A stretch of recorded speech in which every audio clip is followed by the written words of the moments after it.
Hello friends, I am HK, you are watching exposure HK.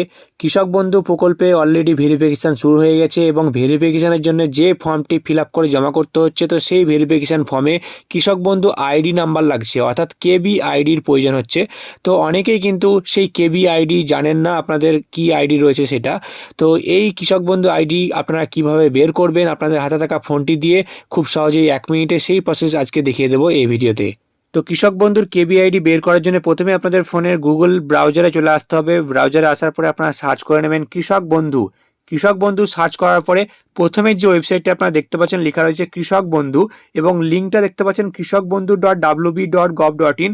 তো এই লিঙ্কে আপনারা ক্লিক করে দেবেন। তারপরে এই কৃষক বন্ধুর যে অফিসিয়াল ওয়েবসাইট আপনারা দেখতে পাচ্ছেন অন স্ক্রিনে, সেই অফিসিয়াল ওয়েবসাইট ওপেন হয়ে যাবে। আপনারা স্ক্রল করে একটু নিচের দিকে আসবেন। নিচের দিকে আসার পরে আপনারা দেখতে পাবেন যে একটি লেখা রয়েছে নথিভুক্ত কৃষকের তথ্য। তো এই নথিভুক্ত কৃষকের তথ্যের উপরে আপনারা ক্লিক করে দেবেন। তারপর আরও একটা নতুন ওয়েব পেজ ওপেন হয়ে যাবে। আপনারা দেখতে পাচ্ছেন অন স্ক্রিনে লেখা রয়েছে কৃষক বন্ধু। তো এইখানে দেখতে পাবেন যে সিলেক্ট অপশান বলে একটি জায়গা রয়েছে। তো আপনারা এই সিলেক্ট অপশানে ক্লিক করবেন। তারপরে দেখতে পাবেন যে অনেকগুলো অপশান এখানে কিন্তু ওপেন হয়ে যাবে। ভোটার কার্ড লেখা রয়েছে, আধার কার্ড লেখা রয়েছে, ব্যাঙ্ক অ্যাকাউন্ট নাম্বার রয়েছে, কেবি আইডি রয়েছে, মোবাইল রয়েছে, অ্যাকনোলেজমেন্ট নাম্বার রয়েছে। তো এইগুলোর মধ্যে থেকে আপনারা যে কোনো একটা সিলেক্ট করে আপনাদের কেবি আইডি আপনারা বের করতে পারবেন। আমরা এখানে আধার কার্ড সিলেক্ট করে নিচ্ছি। আধার কার্ড সিলেক্ট করার পরে এই যে দেখতে পাচ্ছেন নিচে আইডি কার্ড নাম্বার চাওয়া হচ্ছে। তো এই আধার কার্ডের যে নাম্বার রয়েছে সেই নাম্বারটা এখানে বসাতে হবে। আপনারা উপরে যদি আধার কার্ডের পরিবর্তে ভোটার কার্ড সিলেক্ট করতেন, তো সেক্ষেত্রে আপনারা এই আইডি কার্ড নাম্বারের জায়গায় আপনারা এখানে ভোটার কার্ড নাম্বারটা দিতেন। তো উপরে যে অপশানটা আপনারা সিলেক্ট করছেন, তো সেই আইডি কার্ড নাম্বারটা আপনারা নিচে এখানে বসাবেন। আধার কার্ড আমি এখানে দিচ্ছি, তো আমরা এই আইডি কার্ড নাম্বারের জায়গায় আধার কার্ডের নাম্বারটা আমরা বসিয়ে দিচ্ছি। আধার কার্ড নাম্বার বসানোর পরে আপনারা দেখতে পাচ্ছেন এখানে একটি জায়গা রয়েছে যে চারকোনা বক্সের মতন। তো আপনারা এখানে ক্লিক করে দেবেন।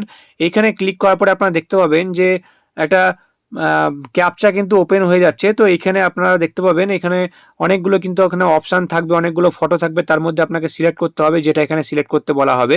আমার এখানে দেখতে পাচ্ছেন লেখা রয়েছে select all images with cars, অর্থাৎ গাড়ি যেখানে যেখানে রয়েছে সেটা কিন্তু আমাকে সিলেক্ট করতে হবে এই ফটোগুলোর মধ্যে। আপনার যে ক্যাপচারটা শো করবে যেমনভাবে লেখা থাকবে সেরকমভাবে কিন্তু আপনাকে সিলেক্ট করতে হবে। তো আমি এখান থেকে গাড়ির ছবি যেগুলো যেগুলো রয়েছে সেগুলো কিন্তু আমি এখানে সিলেক্ট করে নিচ্ছি। গাড়ির ছবি সিলেক্ট করার পরে আমরা দেখতে পাচ্ছি এই যে এখানে ভেরিফাই বাটন রয়েছে। তো এই ভেরিফাই বাটনে আমরা ক্লিক করে দেবো। ভেরিফাই বাটনে ক্লিক করার পরে আপনারা দেখতে পাচ্ছেন এখানে রাইট চিহ্ন উঠে গেল। এরপরে এই সার্চ বাটন যেটা রয়েছে এই সার্চ বাটনে আমরা ক্লিক করে দেবো। সার্চ বাটনে ক্লিক করার পরে আপনারা দেখতে পাবেন যে আপনাদের সেই ডিটেলস সমস্ত কিছু ওপেন হয়ে যাবে যার নামে কৃষক বন্ধু রয়েছে। আপনারা অন স্ক্রিনে দেখতে পাচ্ছেন এখানে কেবি আইডি কিন্তু দিয়ে দেওয়া হলো। তো এইটাই কিন্তু কেবি আইডি। এর আগে কিন্তু এই পোর্টালে এখানে কিন্তু এক্স লেখা থাকতো, কেবি আইডিটা শো করতো না, অন্যরকমভাবে বের করতে হতো। আমি সেটা নিয়েও ভিডিও দিয়েছিলাম।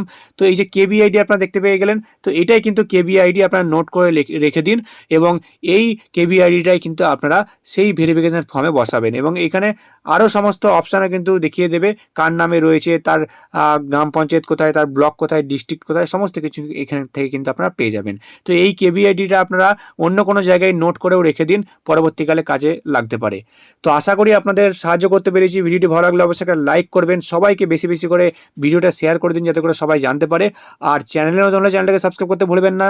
আর ফেসবুক থেকে দেখে থাকলে অবশ্যই ফেসবুকের পেজটিকে ফলো করতে ভুলবেন না। আবার হচ্ছে আর একটা নতুন বড় আপডেট নিয়ে।